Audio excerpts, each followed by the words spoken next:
करना चाहूंगा श्रीयंत्र। श्रीयंत्र जिसे यंत्रों का राजा भी कहा जाता है और अधिकतर लोगों के घर में श्रीयंत्र की पूजा होती ही है। लेकिन इससे जुड़ी एक छोटी सी भ्रांति है जिसे मैं समझाना चाहूंगा। हालांकि इन विषयों पर बड़े बड़े ज्ञानियों के मत रहे हैं, बड़े बड़े पुस्तकें और ग्रंथ आदि भी लिखे गए हैं, लेकिन मैं भी इस क्षेत्र में अपने अल्प ज्ञान से एक छोटा सा योगदान देना चाह रहा हूँ। तो वो मैं आपको समझाता हूँ कि अधिकतर लोग मानते हैं कि श्रीयंत्र महालक्ष्मी का यंत्र है। महालक्ष्मी भगवान विष्णु की अर्धांगिनी। तो अधिकतर लोगों का यह मानना है कि श्रीयंत्र महालक्ष्मी का यंत्र होता है, लेकिन ये एक छोटी सी भ्रांति है। असल में वास्तविक रूप से श्रीयंत्र भगवती ललिता त्रिपुर सुंदरी का यंत्र होता है। माता पार्वती ने एक बार एक दुष्ट के वध के लिए अवतार धारण किया और उसी अवतार को ललिता त्रिपुर सुंदरी कहा जाता है। महादेव ने माँ के स्वरूप को ललिता त्रिपुर सुंदरी कहा। त्रिपुर सुंदरी अर्थात जो पूरे त्रिलोक में सबसे सुंदर है ना। और इन्हीं को माता महालक्ष्मी की माँ भी कहा जाता है। ललिता त्रिपुर सुंदरी को ही श्री माता भी कहा जाता है।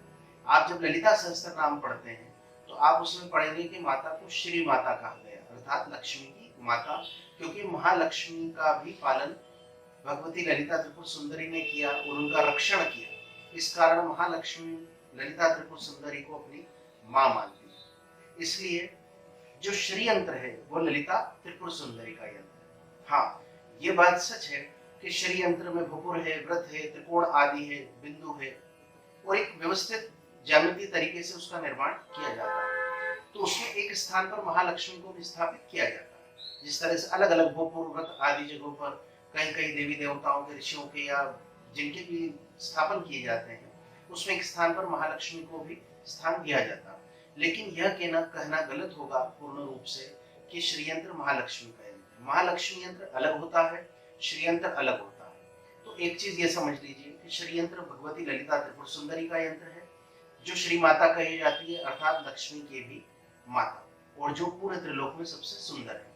एक चीज ये आपको समझ में आ गई होगी। अब क्या श्रीयंत्र की पूजा से लक्ष्मी का लाभ हो सकता है या लक्ष्मी प्रसन्न हो सकती है? तो इसका एक ही उत्तर होगा कि हाँ, श्रीयंत्र की पूजा से महालक्ष्मी की कृपा हो सकती है और होती ही है। और श्रीयंत्र की पूजा से महालक्ष्मी प्रसन्न होती है। क्यों? क्योंकि श्रीयंत्र में कहीं ना कहीं महालक्ष्मी को भी स्थापित किया जाता है जब उसका निर्माण होता है। एक कारण ये है।